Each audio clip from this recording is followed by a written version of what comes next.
하루도 주님의 은혜를 누리며 살아가시는 갸우자의 삶이 되시길 소망합니다. 오늘 본문의 말씀은 노아의 아들들의 족보를 보여주고 있습니다. 단순하고 무미건조한 그 족보의 나열처럼 보일 수도 있겠지만 하나님께서 뜻대로 인간의 구속 역사를 이끌어 가심을 보여주고 있음을 우리는 알아야 합니다. 인간의 역사는 하나님의 섭리의 기록이라는 사실을 우리는 잊지 말아야 합니다. 본문은 전체가 노아 가문의 족보입니다. 한마디로 본문은 노아 자손들의 명단과 그들의 거주지 등을 소개하고 있습니다. 따라서 그 본문의 족보는 일정 기간 동안에 이루어진 인간의 역사의 요약적 기술이라고도 볼 수가 있습니다. 그런데 본문을 보면 노아의 세 아들들의 그 족보 기록이 마무리되는 그 부분에서 5절 말씀 각기 언어와 종족과 나라대로라고 말씀하고 있고 20절 말씀에 각기 족속과 언어와 지방과 나라대로라고 말씀하고 있으며 31절 말씀 그 족속과 언어와 지방과 나라대로라고 기록하고 있습니다. 이 노아의 세 아들들의 후손들이 각기 문화와 지리와 언어와 혈통적 관계에 따라 종족과 나라를 이루며 살았음을 말씀해주고 있는 것입니다. 어떻게 보면 본문은 일면 종족이나 민족의 형성과 그들의 거주지가 정해진 일 등이 우연히 되어진 것처럼 보여질 수도 있습니다. 또한 8절에서 12절 말씀에 보면 니므롯의 영토 확장에 관한 그 기록은요, 국가의 흥망성쇠 등의 어느 특정 인물에 의해 주도되는 것처럼 보이기도 합니다. 그 결과 많은 사람들이 인간의 역사는 우연한 사건이나 어떠한 영웅적인 인물에 의해 결정된다라고 주장하기도 합니다. 그러나 우리가 이러한 인간의 역사의 배후에는 하나님의 섭리의 손길이 역사하고 있음을 우리는 알아야 합니다.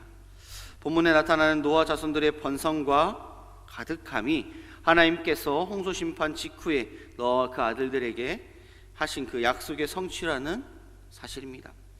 그리고 사도 바울이 아덴의 아레오바고 법정에서 한 설교, 하나님께서 즉 사도행전 17장 26절 말씀에 인류의 모든 족속을 한 형통으로 만드사 온 땅에 살게 하시고 그들의 연대를 정하시며 거주의 경계를 한정하셨으니 라는 이 말씀과 같이 이 바울의 설교는 하나님이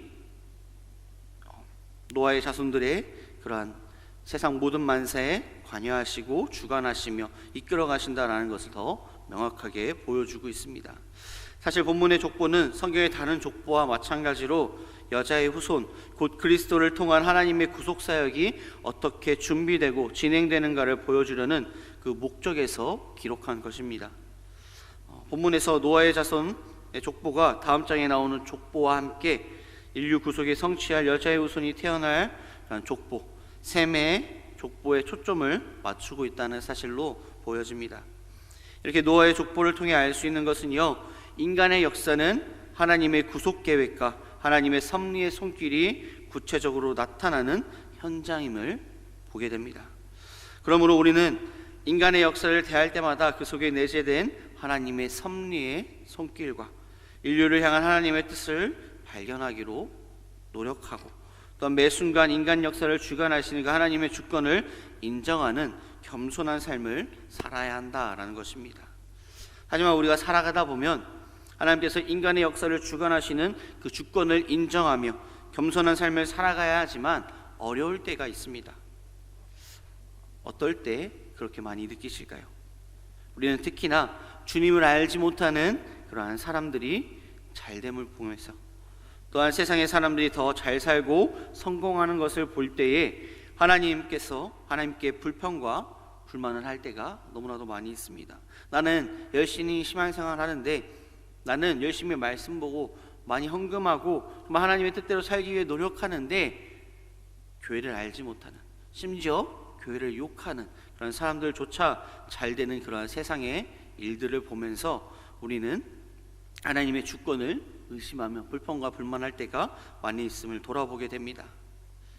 본문에서도 그러한 부분이 나오게 되는데요, 6절에서 20절까지의 말씀을 보면 노아의 둘째 아들로서 아버지의 실수를 조롱거리로 삼았다가 노아로부터 저주를 받은 함의 후손에 대한 그런 족보가 나옵니다.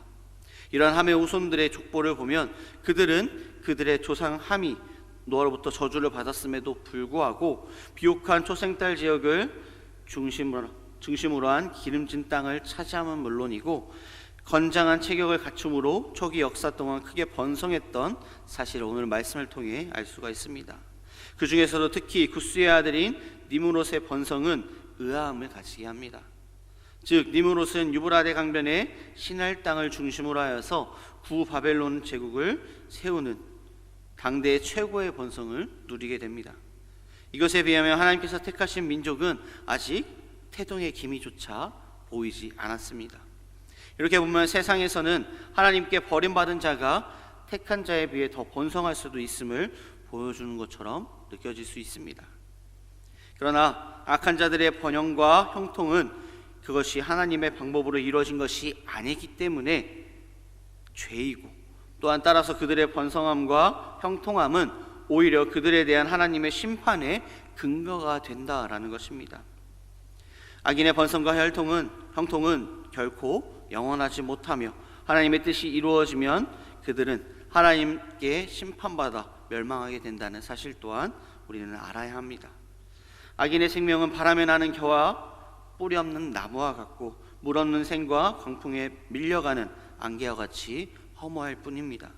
그렇게 우리는 이 땅에서 악인의 번성과 형통을 부러워하며 그들의 삶의 모습을 모방하거나 쫓아가는 그런 삶이 되어서는 안 됩니다. 세상의 것은 영원하지 않음을 깨닫고 오직 하나님께서 우리에게 약속하신 영원한 생명을 바라보며 비록 현재의 삶이 고달프고 힘들고 어려울지라도 하나님의 말씀을 따라 살아가는 그러한 삶이 되어야 합니다.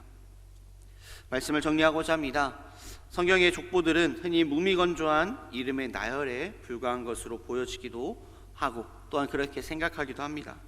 하지만 하나님의 구속사의 흐름을 보여주고 인류 구속을 위한 하나님의 뜻을 계시해 주기에 우리는 인류 구속을 위한 하나님의 뜻을 발견하기 위해 힘써야 하며 매 순간 인간의 역사를 주관하시는 하나님의 주권을 인정해야 하며 우리의 삶을 인도해 가시고 이끌어 가신 하나님을 믿고 의지함 가운데 나의 힘듦과 어려움을 주님께 맡기고 나의 삶을 말씀 가운데 바로서기 위해 노력하며 나아가는 겨우때 우리의 삶이 되시길 소망합니다. 기도하시겠습니다. 사랑과 은혜가 충만하신 아버지 하나님, 우리의 삶의 주관자 되시며 우리 인생을 이끌어 가시는 주님의 은혜와 사랑에 감사드립니다. 온전히 하나님의 그 주권을 인정함 가운데 온전히 주님을 찬양하며 말씀에 바로 서기 위해 노력하며 나아가는 우리의 삶이 될 수 있도록 주님께서 함께하여 주시옵소서. 우리의 시선을 세상을 바라보는 눈으로 바라보는 것이 아니라 온전히 주님을 향하여 바라보며 나아가는 우리의 삶이 될 수 있도록 주님께서 함께하여 주시옵소서. 오늘 우리의 삶 가운데서 주님 말씀 붙잡고 의지하며 살아갈 줄 믿사옵고 바라오며 사랑의 마신 예수님의 이름으로 기도드립니다.